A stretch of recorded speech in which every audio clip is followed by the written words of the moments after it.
This is probably one of the worst things I've ever drawn. Wow. Welcome back. Today I'm going to be critiquing some of my old work. These drawings are going to be from like middle school, high school, maybe beginning of college. Should be interesting. I'm going to be as constructive as possible, but I'm a little scared. Here we go. Okay, drawing number one. Oh God. Wow, okay. So this was either 8th or 9th grade. So either junior high or beginning of high school. Actually, this was the first time that I drew based off of like a live still life. I remember my art teacher, shout out Mrs. Bainey, set up these objects and we had to draw from them instead of looking at photographs. So I think that's what went wrong here. It's a globe, a pot, and some sort of animal skull.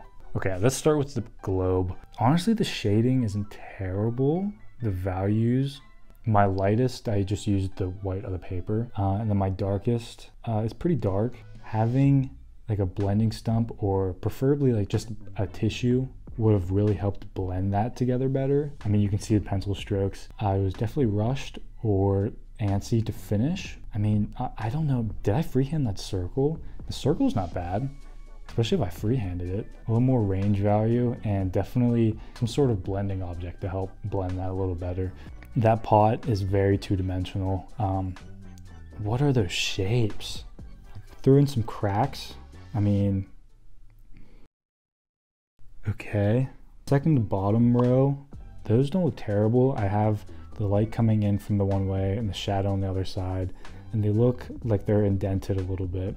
But the top one does not have that appearance at all. I don't know what went wrong. I have some darks in there, but the lights aren't there. Bottom row good, top row bad. We're gonna just ignore how uneven they all are because let's just assume for my sake that this is a handmade pot and that's how it looked. Okay, save the best for last. That skull, this is probably one of the worst things I've ever drawn. Wow. There's no depth at all with the skull. It could have really used just a little bit of darkening, just like cutting up in there in the middle to help make it seem like it's going back or it's foreshortening or something. I do have a little bit of shadow on the left side of it. I guess if it's behind the pot, that makes sense. But as far as I can tell, the light, according to the globe, the light is coming, I guess it'd be this side for you. It's coming down like that. But on the skull, I have it coming like that. So I think the lighting's throwing me off a bit. The antlers aren't terrible shading wise.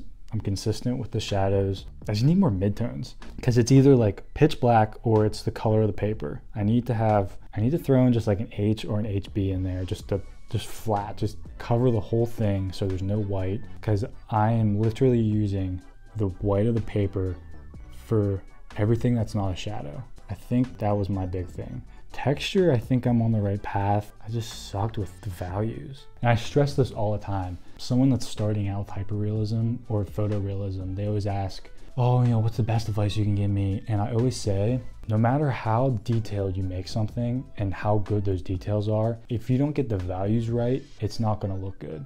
And this is like a perfect example of that. Something can be as detailed as you want. It could be the most detailed thing in the world, but if the shadows and the highlights and the midtones don't look realistic, nothing else matters.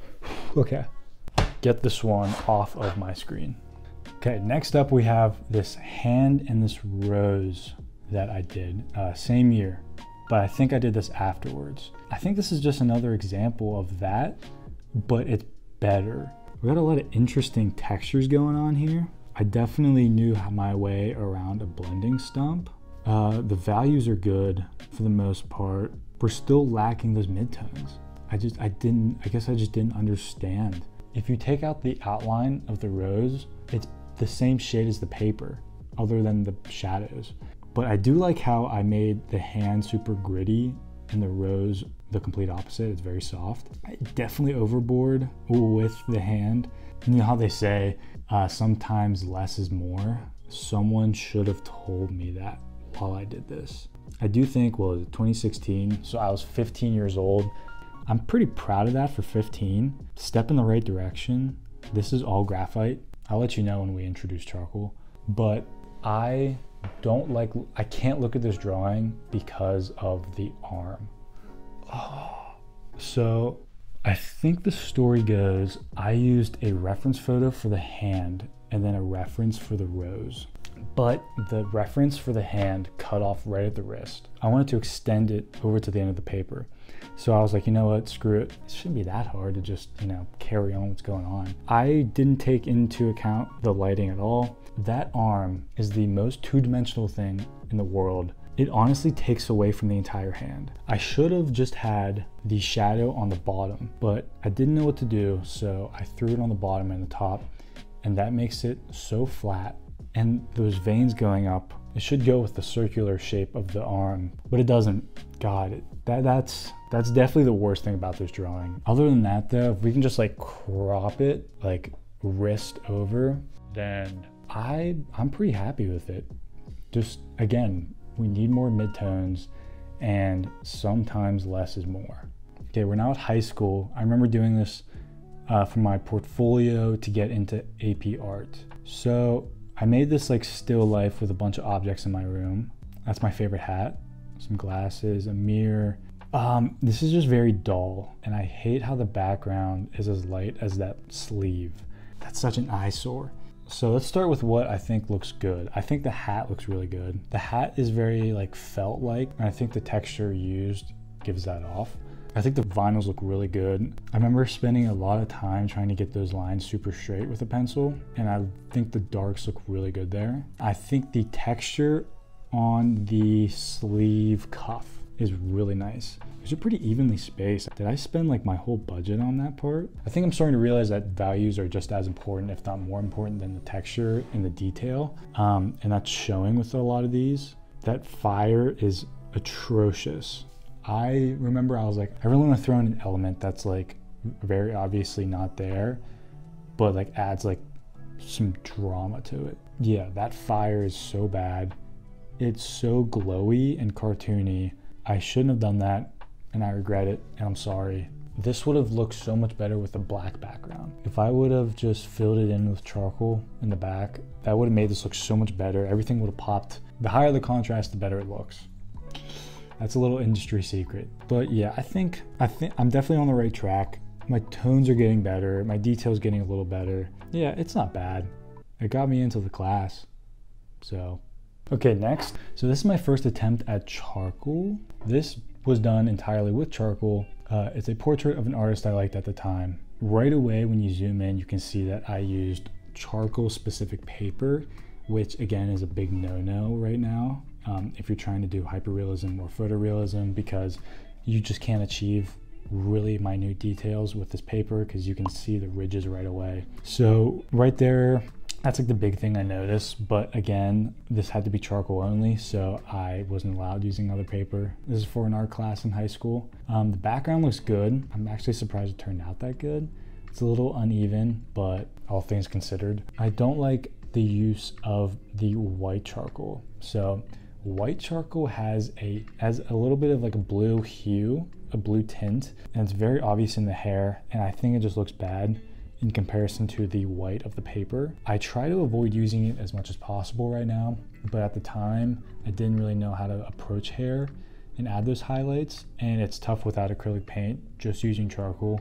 So all things considered, I worked with what I had, but I definitely wouldn't do that right now. The detail in the face is fine. Again, this is why using charcoal and graphite together is so important, because charcoal will handle all of the big stuff like this, and then you go back in with the graphite. If I were handling this drawing right now, I would go back in with charcoal pencils and add some pores. I would define the eyes a little bit, and the mouth and the teeth, especially the hands. I just think, it's important to not limit yourself, because this drawing could look 10 times better if I would have used graphite as well. The strap is all right. The blending could have been a lot smoother on the shirt, especially down in the wrinkle shadow area.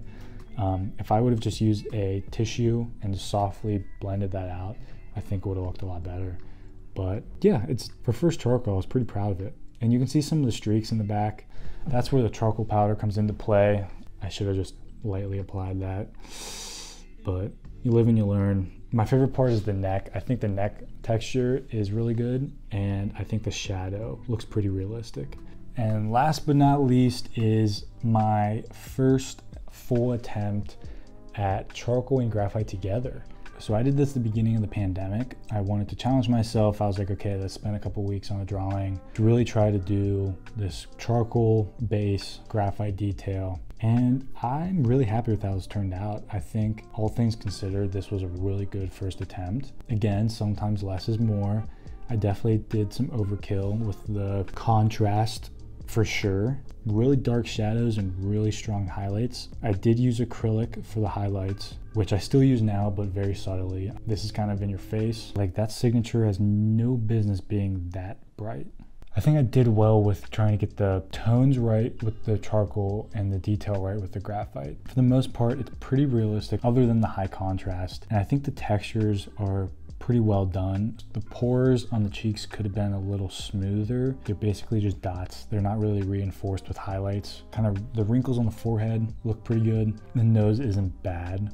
The skin texture on the shoulder looks good, but it's not realistic. I like how it looks, but that's not really what it looks like. But it works well with the tattoos. I was really proud of those little hairs down there. Low key, that might be my favorite part. Actually, no, my favorite part is the tongue. I think just with the style that this is in, I think the texture looks the best on the tongue, especially the highlights. I think they really bring the tongue to life. But yeah, all the like the beard and that entire side of the face is like all acrylic paint. If I were to redo this, I would just use the white of the paper and maybe touch it up with some white acrylic, but I wouldn't be that heavy with it. All things considered though, I think this looks really good for my first attempt at layering charcoal and graphite. Again, if I were to redo this, I wouldn't be as heavy with the white acrylic, and I would focus more on trying to make the textures as accurate as possible instead of trying to put as many in there to make it as busy as possible.